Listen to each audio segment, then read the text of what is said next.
Once upon a time, there lived a girl named Ifeoma.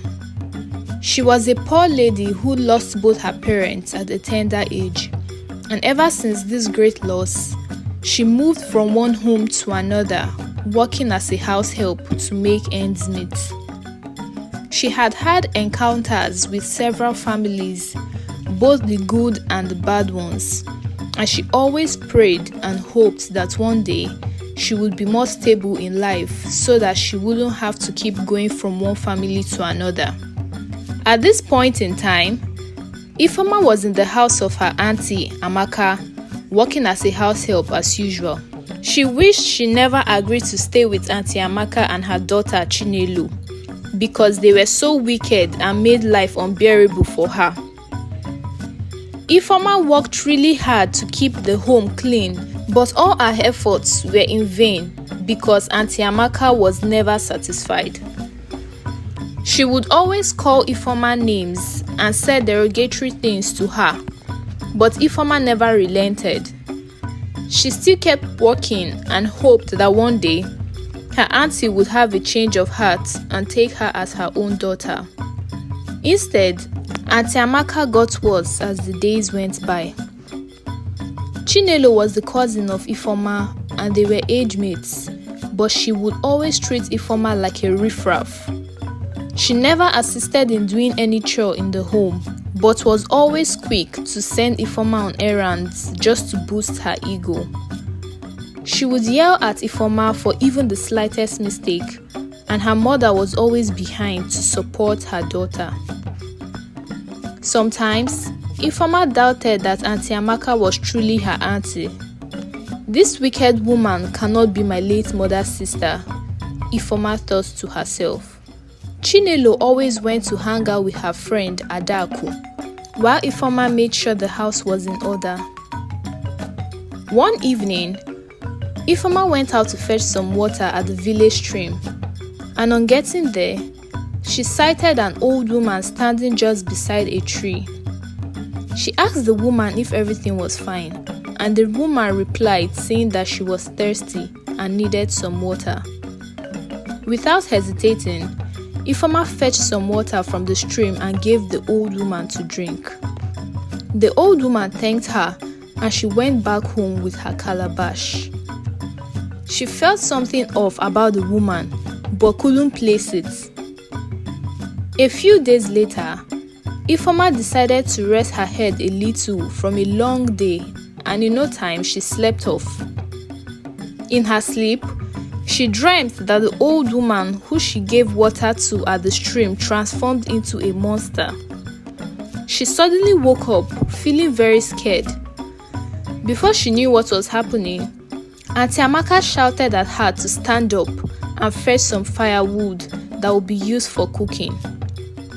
As she went, she still kept thinking of her dream, and she came to the conclusion that she had to be very careful because the woman may turn out to be an evil person. The next day, she went out as usual to fetch water, and without her knowledge, the old woman was also at the stream. The old woman came behind her and spoke. She jumped in fear, throwing her water pot away. The woman told her not to be scared, but Ifeoma asked her why she was always at the stream, and she replied saying she found comfort being there because she had nobody, no family or no children. Ifeoma felt a great pity for her and promised to always be there for her because although she had her auntie and cousin, she still felt very lonely because they hated her for no reason. The woman said she was very hungry, so Ifeoma decided to follow the old woman back home to prepare something for her. She lived at the outskirts of the village and nobody lived close to her. She quickly cooked for the woman and went back home before her auntie noticed that she had been out. Unluckily for her, Auntie Amaka had already noticed, and by the time she got home, Auntie Amaka shouted at the top of her voice, rained insults on her and even slapped her. She tried explaining herself, but Auntie Amaka wasn't going to listen to her. She felt so embarrassed because Chinelo's friend Adaku came visiting while all this were going on. Chinelo kept laughing at Ifeoma, but Adaku, her friend, didn't find any of it funny. When the whole situation had calmed down, Adaku told Chinelo that she didn't like the way they treated Ifeoma because it was obvious Ifeoma was a good and hardworking girl. She also let Chinelo know that she was meant to also assist Ifeoma with the house chores and not leave everything to her as if she were a slave. Chinelo kept on laughing, saying that Ifeoma was a slave and should be treated as such. Adaku couldn't understand why they were so wicked to Ifeoma, who was even their family. She left Chinelo in anger and went back home. Ifeoma still made out time once in a while to visit the old woman and help her. They grew so close that they took themselves as mother and daughter. They became best friends, and one day, the woman thought to herself that Ifeoma had been so kind to her, despite not knowing that she was a witch. She hated that Ifeoma suffered in the hands of her auntie and cousin, and made up her mind to change that. Weeks after, Chinelo went to visit her friend Adaku, whose brother had just returned to the village in search of a wife.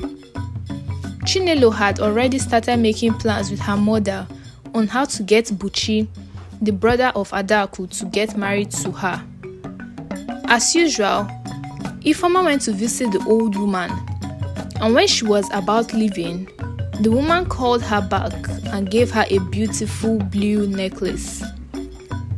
She urged Ifeoma to always have it on her as it would serve as a form of protection because her auntie and cousin had done some diabolical things against her. She got scared and asked the old woman how she knew, but the woman never told her. Ifeoma always made sure she wore the necklace, and she noticed that things got easier and better for her.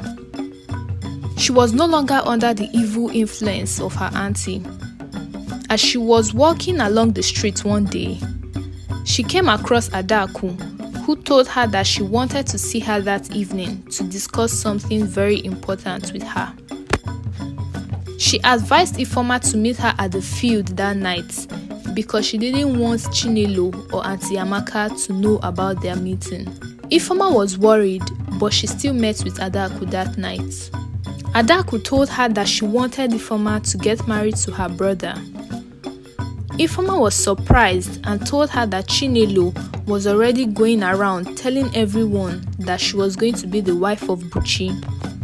But Adaku said that was not going to happen because Chinelo had a terrible character which she warned her severally against, but she refused to listen. So she won't sit and watch Chinelo end up with her brother. Adaku had already told her brother about Ifeoma, but he was yet to see her. Ifeoma was confused, and the next day, she went to the old woman to seek her advice, and the woman told her that she saw it coming. That was why she gave her the necklace. She asked Ifeoma to agree because Buchi was also a good person. Some days later, without the knowledge of Auntie Amaka or Chinelo, Adaku came to the house to pick Ifeoma up to go see her brother. Buchi was happy to see Ifeoma and was grateful to his sister for introducing them, and they made wedding plans over the next few months. During this period, Chinelo kept coming to visit Buchi, and one day, he told her that he was not interested as he was already making plans to get married to Ifeoma. She couldn't believe her ears.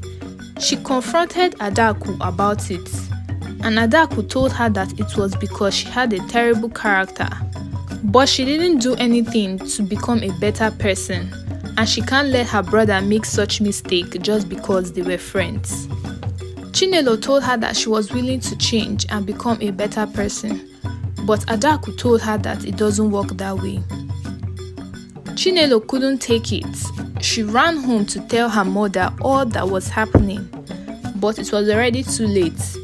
Their kinsmen had already fixed the date of the wedding, and Buchi and Ifeoma lived happily ever after. What we can learn from this story is that an act of goodness can pave the way for us, and we should not be kind just because of what we are to gain, but it should be something that is part and parcel of us. I hope you enjoyed watching this video. Please don't forget to give it a big thumbs up, comment, subscribe, and turn on your post notification to get notified when next I post a new video. Bye!